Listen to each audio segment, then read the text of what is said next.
What's up, YouTube? It's Joe Catchpollia sitting on the couch making some money investing in fractional real estate online. As usual, today's Friday, so it's time for this week's installment of the 52-week challenge.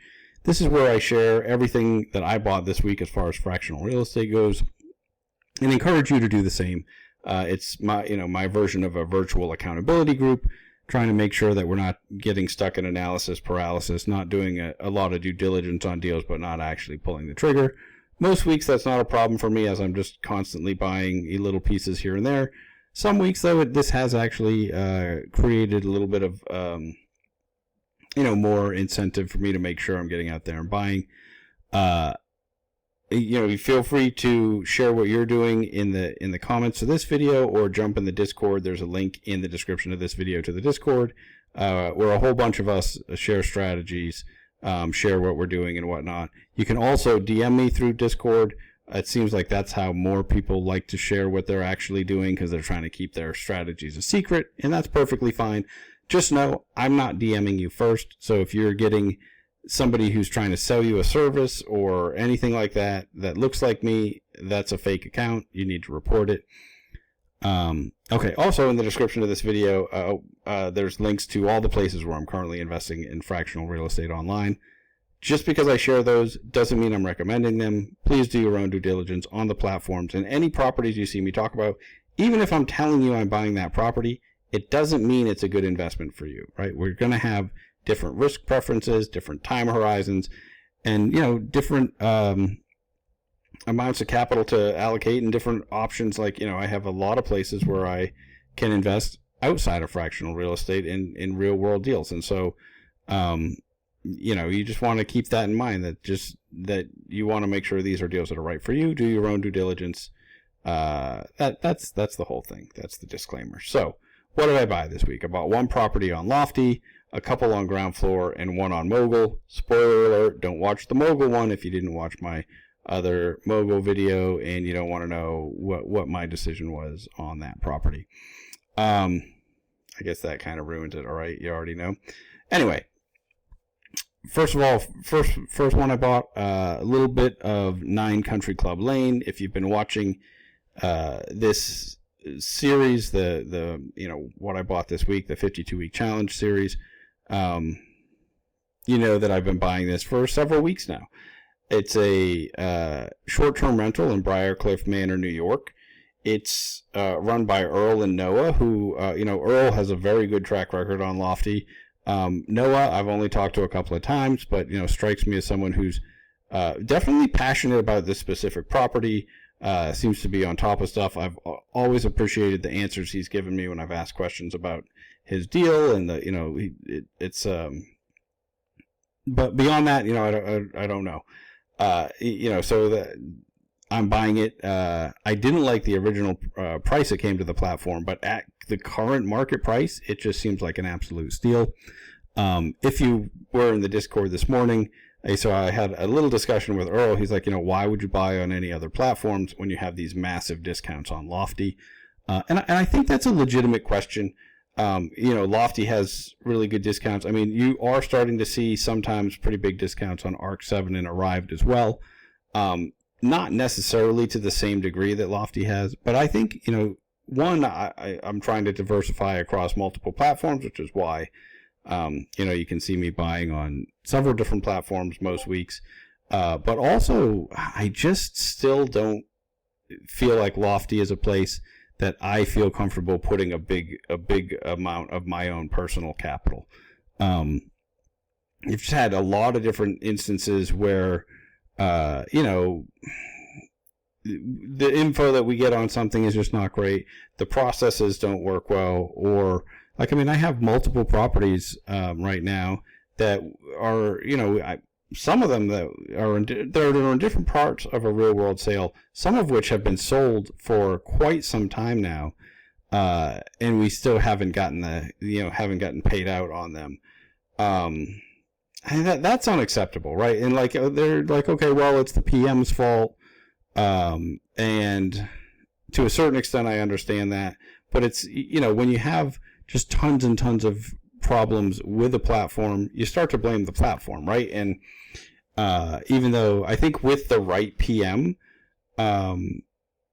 Lofty, the experience on Lofty can be okay. I still don't love it. I mean, it's still more buggy than I'd like, and I'd still have, I'm still not always sure I'm getting a complete picture of things, but in general, it's just not a place that I could just go all in on right now, right? And I have been slowly taking capital off. Even though I buy a little bit of something on Lofty every week, most of that is just me reinvesting my rents, or when I've sold some other, some other tokens and I'm just reinvesting. I still plan to be a net seller on Lofty this year. Some of the real world sales, when that cash comes, I'll probably reinvest a little, but take most of it off. I really wish it wasn't the case, because I have been getting good returns, but it is, at this point in my investing career, I'm much more concerned with preserving capital than growing it. So if I can put my money somewhere and I feel like it's much safer and I'm going to get a stable return, and I don't have to move it around or make trades or do different things to actually make my money, I'd rather do that. Lofty feels much more like active income, right? Like I think there is the opportunity to make more money, make larger returns, but it's more getting compensated. It feels just like I'm getting compensated for my time more than the actual investment, right? I don't know. I mean, I can't talk about Lofty without getting on these weird rants, and I'm sorry about that. Anyway, moving on to the next thing. So, okay, 9 Country Club Lane. Deep discount. I also think when it goes on the staycation show, which is coming up, that's probably going to really help for new bookings. And I think it's a very the type of STR, like it's a great stereotypical STR, right? Really high end, like the type that I would want to buy if I'm buying a short term rental. And at a $19 token price, it's hard to just pass that up. I don't know. I shouldn't do these after staying up all night. I should have taken a nap. You can tell that was way too ranty, and I'm sorry. All right, next, ground floor. I bought 2 pieces of LROs on ground floor. If you haven't been watching, you don't know what ground floor is. This is where you buy small pieces of fix and flip loans. And so you just get paid an interest rate once it gets paid off. The 2 I bought, one was a home in Little Rock, Arkansas, and the other one was a flip in Tulsa, Oklahoma. I've been trying to increase the total number of loans that I have. And if you've been watching, I've been kind of stuck right around this 100 and high teens for a while. They just keep paying off about as fast as I'm buying, right? So the reason I want that is I'm not doing a ton of due diligence on each of these deals. I'm not putting a bunch of money in. My strategy on this platform is to just get the widest diversification possible. It seemed like when they talked about the Flywheel portfolio that has upwards of 200 loans in it. So it seems like I should be able to get pieces of that many loans, but maybe it's because I'm not using the other notes. I'm not buying any of the second mortgages and whatnot. So maybe this is all I can hope for. I'm really not sure. So far, though, I still have not had a single default. I've had 105 payoff that performed exactly as expected. Another 89 that paid off that had gotten extended, meaning they paid off late, but they paid off, and so never went into default. I know that this is not the same experience a lot of other people have had. They've had accumulating defaults over time. I think I must have just got on the platform at the right time when they weren't originating a lot of troubled loans. And I think, if you were involved 3 or 4 years ago to start, apparently it was a much worse time. Which makes a lot of sense because of changing interest rates and changing markets along that time. I do have 16 that are in extended status right now. But so far, none of those have gone into default yet. Hopefully that keeps going. Yeah, decent experience so far with this platform. If have been watching this for a while, you know, almost a year ago now, they did this like artificial payoff where they paid off a whole bunch of loans basically to move them over to another product.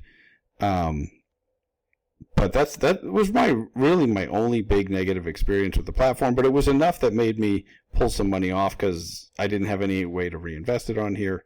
But now over time, I think I'll probably start adding some on as long as this keeps going the way it's been going for the last several months. Okay, and finally, I did buy a piece of the Buffett. This was a multifamily property launched during it's in Florida. It was launched during Mogul's webinar last night. They were raising, let's see, how much were they raising in total? $328,000. It's been, I don't know, 13 or 14 hours, and they're down to only 59,000 remaining. Sold out incredibly quick. I mean, I think they sold a couple, definitely over 100,000 just while we were on the webinar. There's been a lot of discussion about that. You know, one of the things I know that their employees invest in their deals, and so it's possible, you know, it went from 0 to like 30 extremely quickly. I think that a lot of that is probably the employees jumping in early. You know, Mogul, the one thing, and it's tough to criticize them for this because it's something I think they're good at, but sometimes I feel like their marketing is too good, right? They're really, like, the fact that they can put out a property and overnight hundreds of thousands of dollars are invested in it before most people have a chance to do much due diligence. To me, that worries me a little bit, right? But I wouldn't put it past them to, on their webinar, you know, have all of their employees that are going to invest, hey, do that now, create that hype. Oh, look at how fast it's selling out. I think it does create that FOMO, but you know, I waited until I dug into everything. You know, and I like this one. So this is a relatively lower yield than a lot of the other deals that on their platform, but it's because it's a long-term rental. It's multifamily. It's you know, they call it core. This is the first property that they put out that I really believe is a core property. If you compare it to long-term rentals on any of the other platforms I'm investing on, it's hard to find one. I was trying to think about if I have anything that I'd say, okay, it could match up pretty well with this. And the only one I came up with was, and I should have had this up.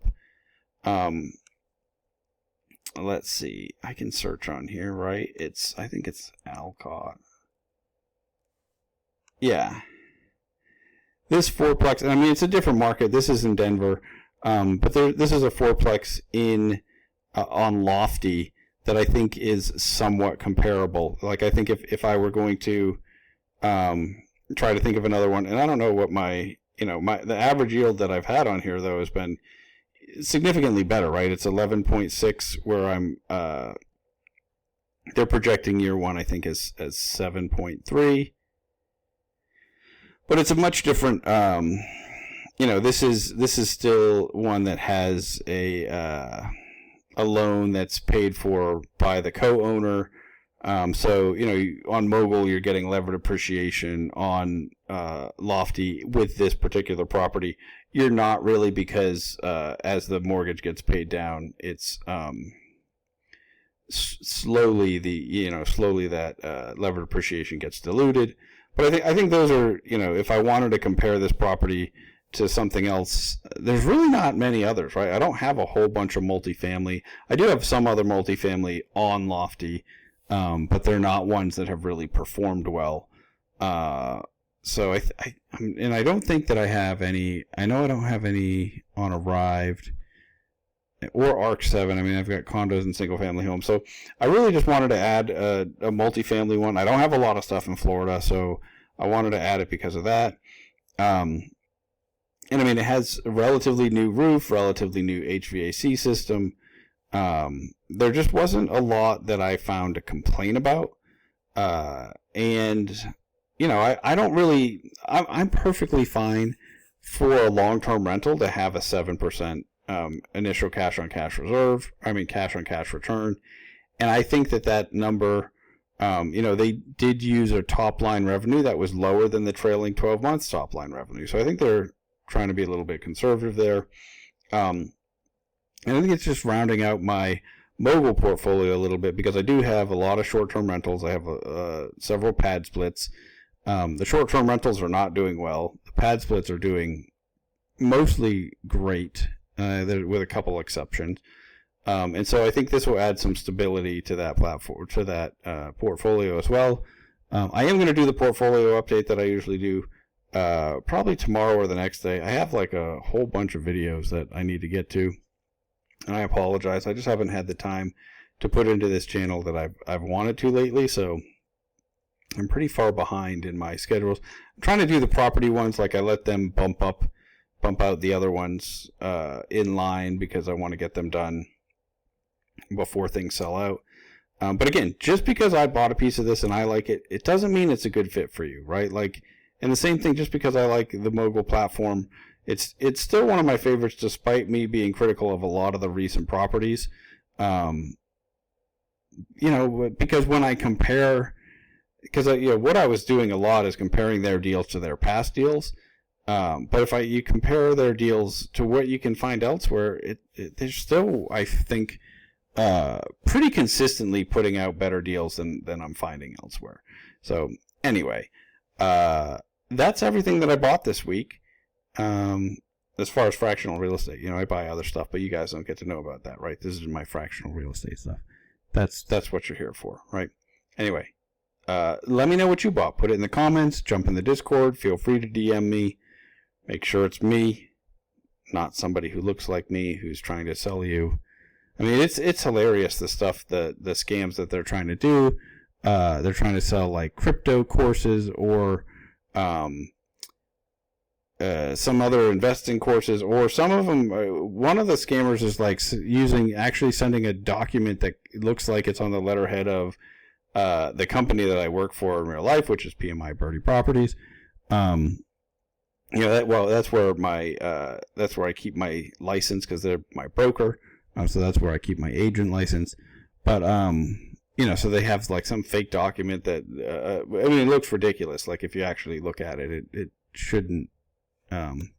Anyway, yeah, there's all that. I don't know why I'm talking about that, but yeah, just make sure it's me if you DM me. I know a lot of you are like, that's your you don't want everyone to know what you're buying, but you like to talk about it with me, and I'm perfectly happy with that.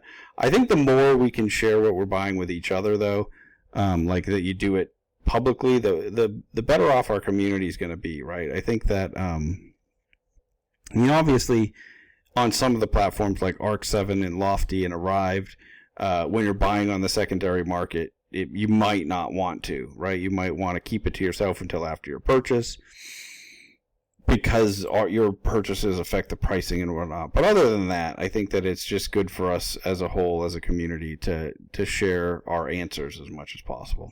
All right. Sorry, this got a little bit weird for my 52-week challenge videos. I know this was more ranty than usual. I think it's just that I'm tired, so sorry about that.